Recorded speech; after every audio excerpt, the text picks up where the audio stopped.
Hola, ¿cómo están? De nuevo sean bienvenidos a una segunda clase de Ciencias Naturales. Espero que tengan un excelente día hoy o tengan una excelente tarde, depende de cuando estén viendo este video.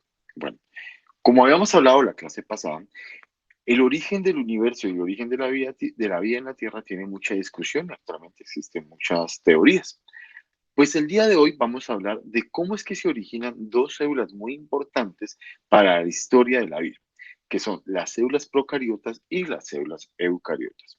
Bueno, de antemano, pues sean todos, espero que sean todos bienvenidos de nuevo y esperemos que este curso sea de mucha aceptación y que cada una de las preguntas que están planteadas en los formularios sean, pues, que sean muy amenas para ustedes y las puedan ir respondiendo poco a poco. Bueno, empecemos. En la anterior clase hemos hablado que el origen de la vida en la Tierra había empezado con unas interacciones que se dieron en la atmósfera, ¿cierto? Esas interacciones dieron como producto unas moléculas orgánicas y algunos aminoácidos y algunos elementos esenciales para la vida. Pues resulta que esas moléculas que ustedes conocen se organizaron y dieron paso a lo que actualmente conocemos a la vida. ¿Listo? Bueno, primero pues les voy a presentar el contenido, lo que vamos a ver el día de hoy, o en este momento. Vamos a trabajar cómo es que se origina la célula procariota y la eucariota, qué son las mitocondrias, qué son los cloroplastos, qué son o cuáles son las características de las células procariotas y de las células eucariotas. Y la más importante de todas, vamos a entender cuáles son las diferencias entre estas dos células, cuáles tenemos nosotros y cuáles tienen otros tipos de organismos. ¿Listos? Bueno. Dentro de todas las teorías sobre el origen de la vida existen muchas. Entre ellas tenemos la generación espontánea, la teoría de la panspermia, la teoría glacial o la de la bola de hielo, la teoría creacionista, que yo creo que todos la conocemos porque en algún momento en nuestras vidas pues hemos ido a una iglesia o vimos algo de la creación de Adán y Eva y todo lo que tiene que ver con lo religioso, ¿cierto? Teoría de la fuente hidrotermal o caldera, teoría capsular y teoría de la evolución química y celular. Para este sentido y para este punto vamos a hablar sobre la teoría de la evolución química y celular, que es la que más, digámoslo así, más se desenvuelve o la que mayor aceptación ha tenido en el mundo de las ciencias naturales. No sin antes mencionarles que aunque se habla mucho sobre el origen de la vida desde un punto de vista académico, también hay una teoría que es la de la creacionista. No quiere decir que porque aceptemos algo de lo académico queramos ser ateos, no, antes todo lo contrario, simplemente tómenlo como que ustedes están complementando esta información de la creacionista con la teoría que les voy a presentar a continuación. Bien, aclarado esto, muchachos y estudiantes, vamos a ver en qué consiste la célula procariota. Resulta que hace miles de millones de años, a partir de esas moléculas orgánicas que había en la atmósfera, se crearon dos tipos de bacterias, ¿listo? Es decir, dos microorganismos muy primitivos. Esos microorganismos eran estas bacterias que tenían la capacidad, digámoslo así, de capturar oxígeno y estas otras bacterias que tienen la capacidad de realizar fotosíntesis, o mejor dicho, de utilizar la energía solar para crear su propio alimento.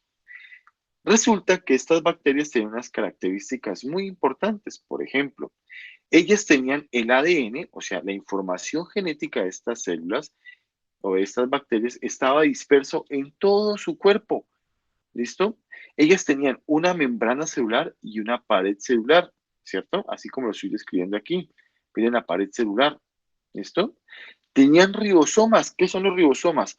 Los ribosomas son los que se encargan de la síntesis de proteínas. Por ejemplo, en los humanos, la síntesis de proteína sería la piel, el cabello, los músculos son proteínas y los ribosomas son los encargados de hacer esa síntesis de proteínas. En las bacterias también hay algunos que se encargan de hacer esas proteínas.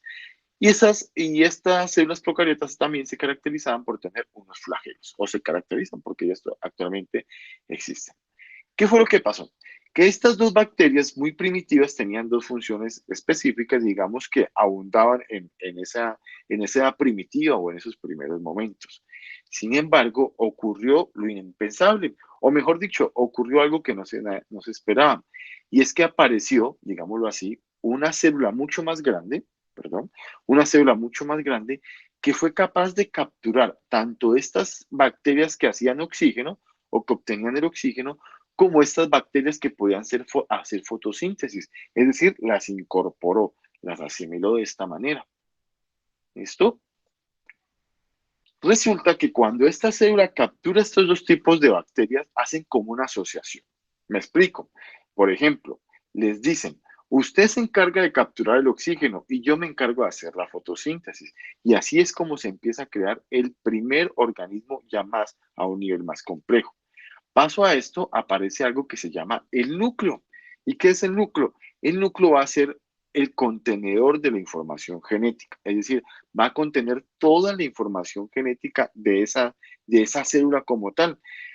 Resulta que si hablamos de los humanos, el núcleo cumple funciones muy específicas. Por ejemplo, dirige a todas las partes de la célula y también guarda la información genética mía. ¿Y qué es la información genética, estudiantes? Pues miren, la información genética es toda la información que me permite ser diferente entre mis hermanos, entre mis amigos y entre mis familiares. Pero que cuando yo tenga un hijo, voy a poder transmitir todas esas características. Me explico.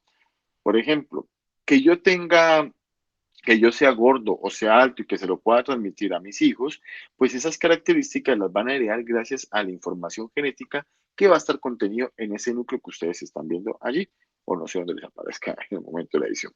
Bueno, resulta que las bacterias que capturaban el oxígeno empezaron a llamarse mitocondrias y las que capturaban, digamos, la energía solar y hacían su propio alimento se llamaron cloroplastos. ¿Listo?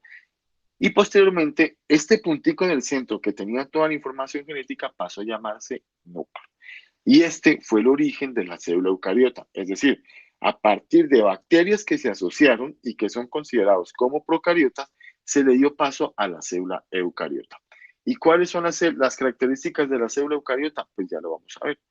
Por ejemplo, esta es una célula eucariota. Miren que tiene núcleos, tiene mitocondrias y tiene cloroplastos. Ojo, no todas las células eucariotas tienen cloroplastos.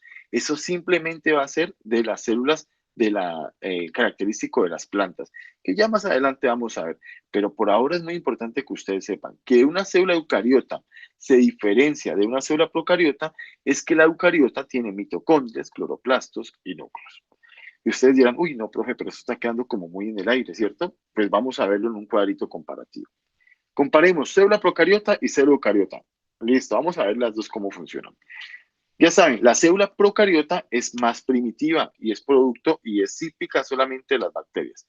¿Y qué tiene? Tiene su material genético, digámoslo así, dentro, ¿cierto? Tiene también un flagelo que les ayuda a moverse, es decir, para estarse moviendo en diferentes medios. Tiene una membrana externa, tiene una cápsula que la rodea, tiene una membrana interna, tiene gran cantidad, digamos, de membranas para que la proteja.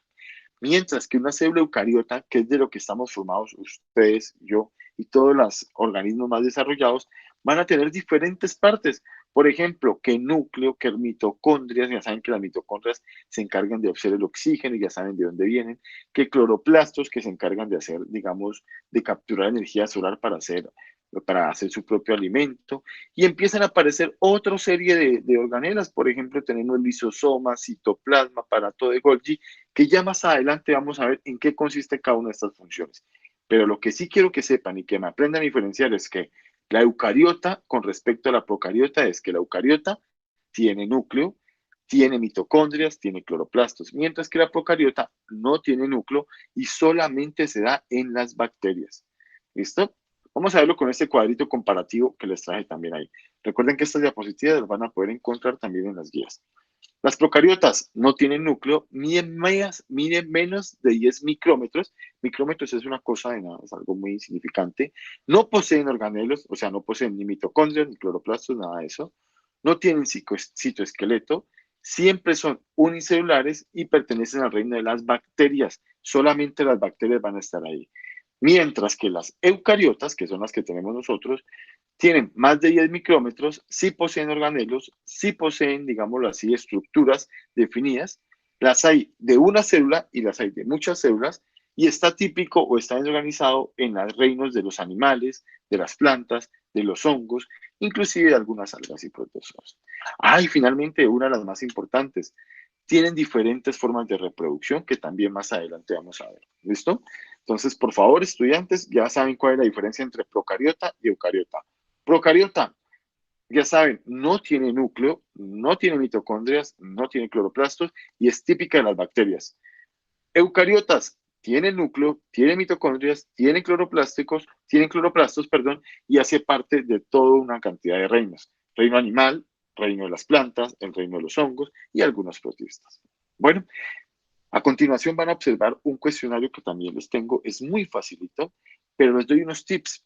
Resulta que en nuestro organismo también tenemos células, tanto eucariotas como procariotas. ¿Por qué? Porque en nuestro intestino tenemos bacterias intestinales que nos ayudan a procesar nuestros alimentos. También tenemos bacterias en el interior de nuestros oídos, en nuestras fosas nasales. Esas bacterias viven en comunidad con nosotros. Por eso es que nosotros no podemos descartar de todas las bacterias. Eso es todo por hoy, estudiantes, que tengan un excelente día y muchas gracias por su acompañamiento el día de hoy.